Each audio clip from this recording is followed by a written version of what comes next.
Hi guys, it's Lindsay, and today I'm sitting on the floor to talk to you about all of my favorite things from the past 6 months. We have fragrances, beauty, skincare, books that I've been loving, and I also wanted to talk about New Year's resolutions I have and the no-buy I've been doing this month, because every year I do a no-buy in January, and last year I actually did the 75 hard style challenge, so I didn't buy anything for 75 days and I got dressed all of those days, and I think that honestly really changed the way that I shopped for the entirety of 2024. So this year I didn't feel the need to go that hard, but I did do a no-buy this month, and honestly the end of the month is coming up.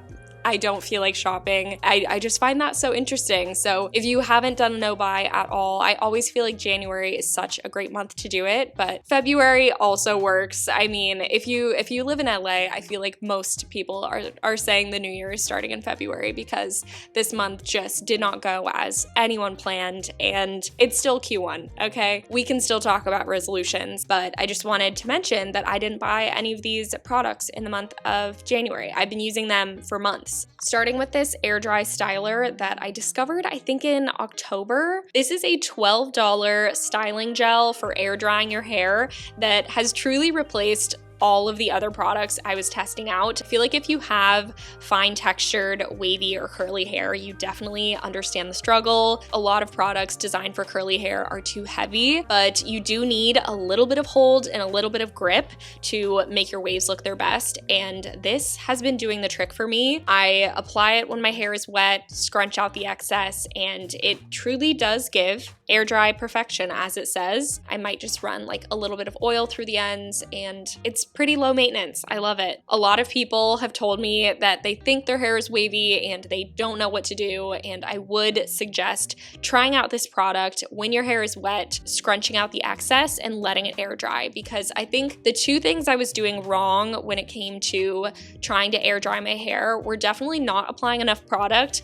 but also having my hair up in a towel for like an hour after showering. It just would make my hair so frizzy. So now I walk around with my hair very wet and scrunched, and it does result in better waves. This is the Ilia Lip Wrap Reviving Balm, and it is so tiny and cute. This also comes in a little tub, but I don't like having to dig my fingers into a tub, even if it's like at night before bed. It feels messy and unsanitary, so I love that they came out with the same balm in a different form for people that feel that way, because it couldn't have just been me, and I love this product. It has a very subtle fragrance to it, and it is super, super hydrating if you have dry and flaky lips in the winter. Applying that once overnight makes such a big difference, especially if you like to wear lip pencil. I feel like you really notice it in the winter, and it's so annoying. I've also been loving the Dew Instant Angel Lipid Rich Facial Moisturizer.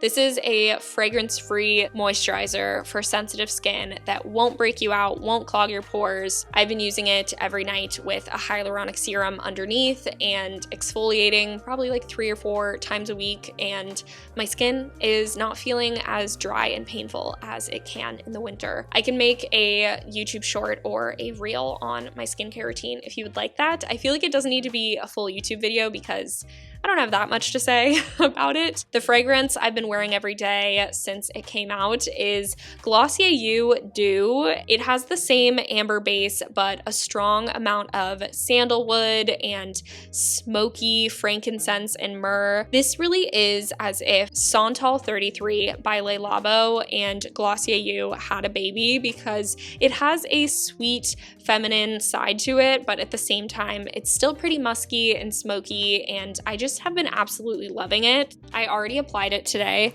but it's one of those scents that is never going to be overpowering. It is just so delicious, and I cannot get enough of it. And I appreciate that they keep their prices relatively low in terms of how expensive fragrance can be, because I find myself not wanting to use my more expensive fragrances because I'm like scared to waste them, even though that's just such a silly mindset. Sammy, what are you doing? Sammy's under the blanket right now. Did you guys watch her go under the blanket? I also forgot to mention we got a new rug, although maybe you already noticed. I have one makeup product over here, and that is the Patrick Ta Blush Duo in She's That Girl. I am wearing this on my cheeks right now. I really love this color, but what I love more than anything is just the efficiency of having a cream and a powder in the same compact. I feel like my blush lasts so much longer because I can actually set it with the proper matching shade and touch it up really quickly, and I love this color. I feel like it's very flattering.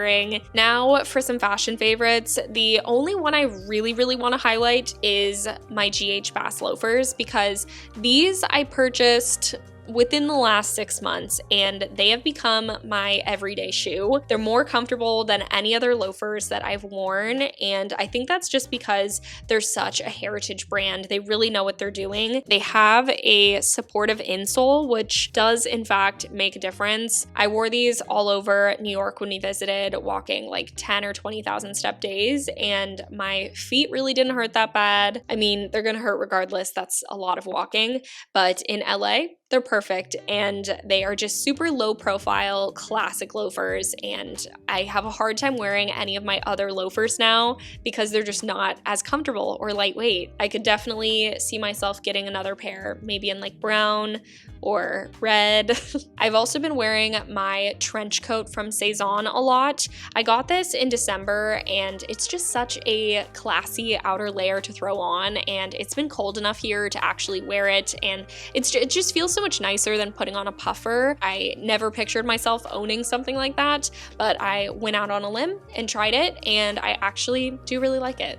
I also want to give a thank you to Squarespace for sponsoring today's video. I've been using Squarespace for years, and I recommend it to everyone because it really is the easiest place to make a website, engage with your audience, and sell anything from product to content, even your own time, all in one place. They have thousands of flexible website templates and visual design effects like video backgrounds and animations that will make your website stand out from the rest. They also just launched their design intelligence, which combines 2 decades of design expertise with cutting-edge AI technology that makes it even easier to create a website with no coding experience. Squarespace also wants to support creators, so they make it really easy to monetize your content, whether you make videos or blogs or you have a newsletter. You can put your content behind a paywall at either a monthly cost or a one-time fee. If you're interested in taking your online presence to the next level this year, you can go to squarespace.com for a free trial, and when you're ready to launch, use the code lindseyrem to save 10% off your first purchase of a website or domain.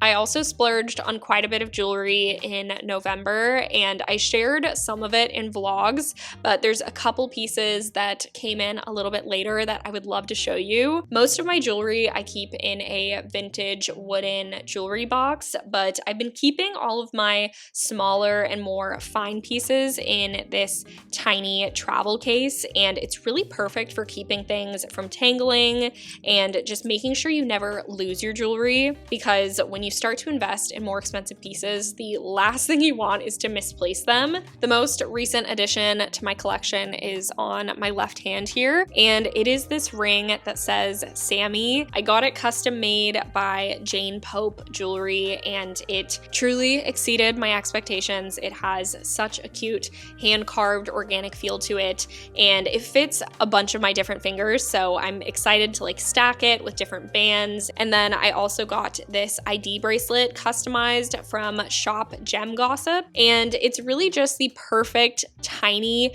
ID bracelet that you can put on and wear every single day for the rest of your life, because it doesn't get in the way and it goes with everything, and that's something that I've wanted for a long time. My aunt has a really chunky ID bracelet she's been wearing since she was 17, and it just has such like history to it. You can barely read the name on it, and I just wanted something like that for myself. I also got it on a Black Friday deal, so I think it was like 15% off, but I think the price is really good, and it's beautiful. I haven't taken it off since the day I got it. Now for a couple books that I enjoyed over the past 6 months. 2 of these I read within the last 2 weeks because I've been on a huge reading kick since I stopped going on TikTok, because when it got banned, there was 13 hours we couldn't access it in the US, and it just made me realize how much I naturally click on and rely on that app when I have nothing to do.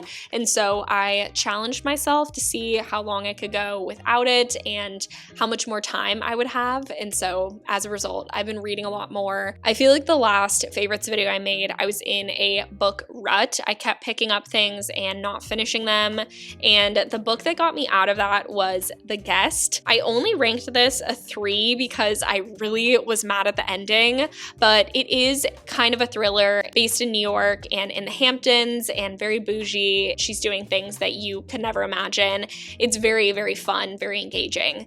Will definitely get you out of a book rut if you're in one. Also, The Rachel Incident. This is such a fun book. The entire thing just was like a wild ride, and I was sad when it ended. I really enjoyed the depictions of friendship and the sweet little moments, but also like the intense drama and just like really living for someone else's gossip and not my own. A 4.5 star, almost a 5, was Blue Sisters by Coco Mellors. This is a book about 4 sisters dealing with the grief of one of their sisters. So it's about 3 sisters, and it's just a really touching novel. You really get to know the intricacies between each of the sisters and the relationships within each other. And I feel like if you have a sister you're very close with or that you're not so close with, this will honestly like pull at your heartstrings. And it goes all over London and New York and some of my favorite cities. So I enjoyed it. I thought that was a really great book, and I really enjoyed her first book as well. So I had a feeling I would like it.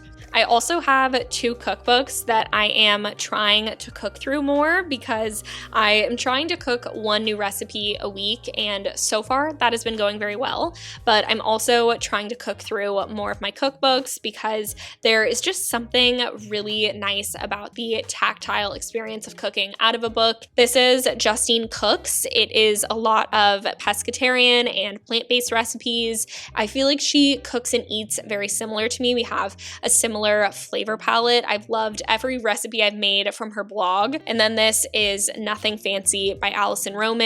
It is thick, and although it's called Nothing Fancy, I truly feel like all of these recipes feel so elevated, and the flavors are bold, the techniques are unique, and I've learned a lot through the recipes I've tried from her. And I'm trying to cook like, I don't know, 10 recipes out of each of them before I add a single new cookbook into my collection, because it's very easy to let them collect dust because they're so pretty, but take them out and use them if you have them. I definitely want to make more cooking videos in the new year, like grocery hauls, what I eat in a week, trying new recipes in my vlogs, and just trying new things, because that's kind of like the theme for this new year for me, putting more time into my hobbies and also putting myself out there and trying to get stronger physically and mentally. I really want to weight lift, and I just want to read more. So that's what 2025 is going to be for me. I am going to have a strong brain and strong arms, because